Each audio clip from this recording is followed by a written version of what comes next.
il y a 4 ans de ceci, on n'en a pas beaucoup parlé dans les médias, quelqu'un vient au centre islamique de Genève, là où mon frère est le directeur. Il rentre dans le centre islamique et il dit « Je veux me convertir à l'islam, je suis intéressé par l'islam ».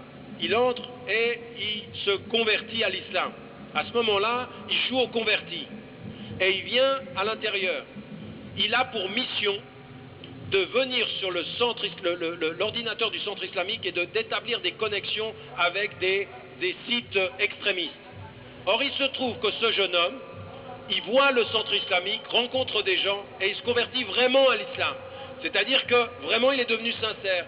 Et il va voir mon frère, il frappe à la porte, il dit « J'ai quelque chose à te dire. Je suis envoyé par les services de renseignement pour aller sur l'ordinateur et établir des liens pour exposer le centre islamique. » Donc c'est deux gens qui sont, et à un moment donné, lui il fait ceci, il l'expose publiquement. Alors où je vous parle, il est mort. Il est décédé, ce jeune homme. C'est-à-dire qu'il a disparu, on ne sait plus ce qui s'est passé, on l'a identifié en Égypte, puis maintenant il est décédé. Ça veut dire qu'à partir d'un certain moment, tous les moyens sont bons pour alimenter et entretenir ce... Voici, bonjour. La taupe, c'est vous. L'agent infiltré auprès d'Annie Ramadan. Une histoire incroyable, des révélations au fil de ces mois. Et le 12 décembre dernier, enfin, l'épilogue. Vous êtes reçu à Berne par la commission de gestion chargée des questions de renseignement. Qu'est-ce que vous avez dit aux députés qui vous ont entendu? Qu'est-ce que vous leur avez raconté et où en est-on aujourd'hui? Moi, depuis le départ, j'explique que j'ai des documents, un certain nombre de matériels qui prouvent les accusations que je porte à l'encontre des services secrets suisses, le service d'analyse et de prévention. Alors, rappelez ces accusations. Vous les accusez de vous avoir demandé de, finalement, impliquer Annie Ramadan dans des filières terroristes, finalement. C'est ça? Alors, non pas des filières terroristes, mais un réseau de djihadistes qui allait combattre en Irak. Alors, qu'est-ce que vous êtes allé dire aux membres de cette commission qui vous a reçu le 12 décembre? Donc, vous êtes allé leur apporter les preuves, vous êtes allé expliquer votre mission en détail? Alors, effectivement, je crois que d'abord les parlementaires sont tout à fait au courant de comment les choses se sont passées. Ce qui leur manquait, effectivement, ce sont les preuves des accusations que je porte. Il y a donc des enregistrements qui sont des enregistrements des séances avec mon officier traitant du service d'analyse et de prévention. Ces enregistrements prouvent mes accusations. Il y a également un certain nombre de documents, des échanges emails. J'aurais remis 300 pages de mémos, de rapports, qui ne prouvent pas forcément les accusations, mais c'est aussi pour qu'ils puissent avoir tous les éléments qui démontrent qu'il ne s'agissait pas d'un travail d'informateur, mais c'était une mission d'infiltration, qu'il s'agissait d'être au plus proche de Annie Ramadan, d'avoir des responsabilités dans ce centre islamique pour moi, de manière après à pouvoir...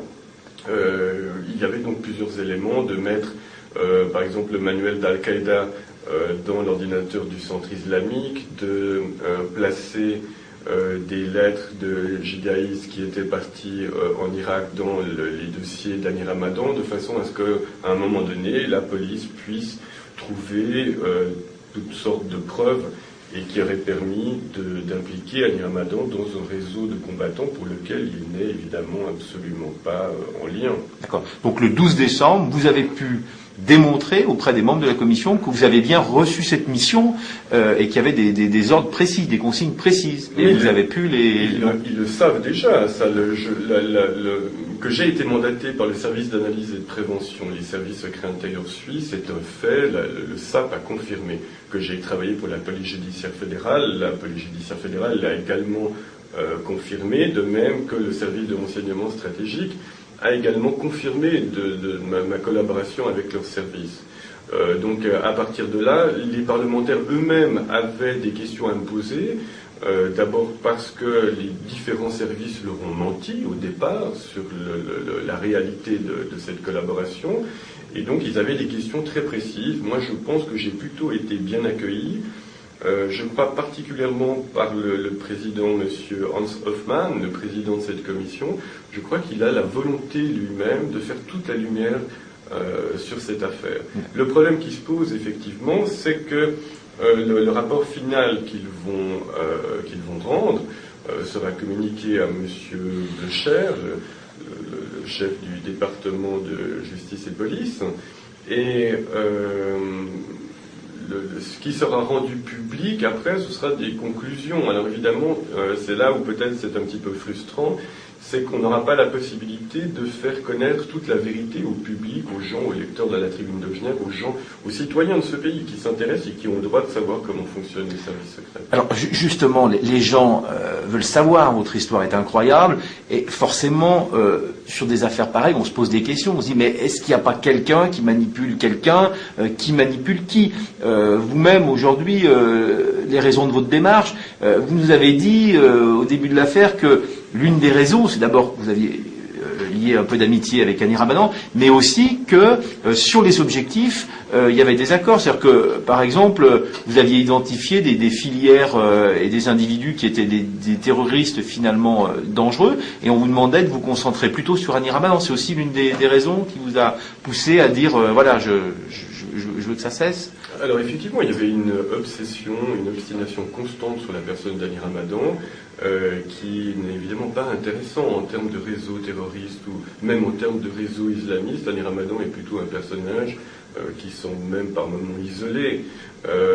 Donc comme vous le disiez, on pouvait se poser des questions, qu'une mission sécuritaire soit engagée sur un centre islamique, sur une mosquée, on peut le comprendre, et je crois que c'est même de nature à rassurer les citoyens de ce pays. Le terrorisme existe, il y a donc, à mon avis, des enquêtes qui sont légitimes, pour autant qu'elles rentrent que ce soit un travail qui rentre dans la sécurité de notre pays. Ça me paraît tout à fait légitime, et je crois que les musulmans n'ont même aucun problème avec ça. Du terrorisme, elle dessert en priorité les musulmans. Donc je crois que les musulmans sont assez unis sur la lutte contre le terrorisme. C'est qu'il y a eu un problème d'objectif. Le fait d'avoir divulgué ma participation à cette opération était une sorte d'acte de trahison. Mais qu'est-ce qu'aurait été l'inverse de trahir? Est-ce que l'inverse de trahir, c'est impliquer un homme innocent dans des réseaux de combattants en Irak? Je ne crois pas. Je ne crois pas. Au contraire. Claude Kovassi, votre visage m'en a connu de tout le monde. Difficile pour vous de continuer une activité d'agent infiltré. Qu'est-ce que va être votre vie demain? Bien, écoutez, d'abord, nous devons aller jusqu'à la fin de cette affaire. Cette commission va rendre un rapport. Nous verrons quelles sont les conclusions. Il y aura peut-être pour nous d'autres actions à mener pour que toute la vérité soit faite sur cette affaire.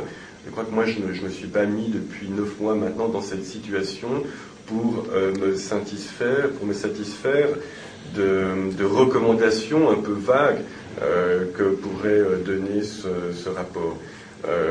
Et puis par la suite, alors c'est sûr que ces activités de renseignement, moi, ne m'intéressent plus, et comme vous le disiez, de toute façon, ce n'est plus possible. Et puis simplement, écoutez, je vais mener une vie ordinaire, je vais sans doute travailler et puis avoir une activité ordinaire.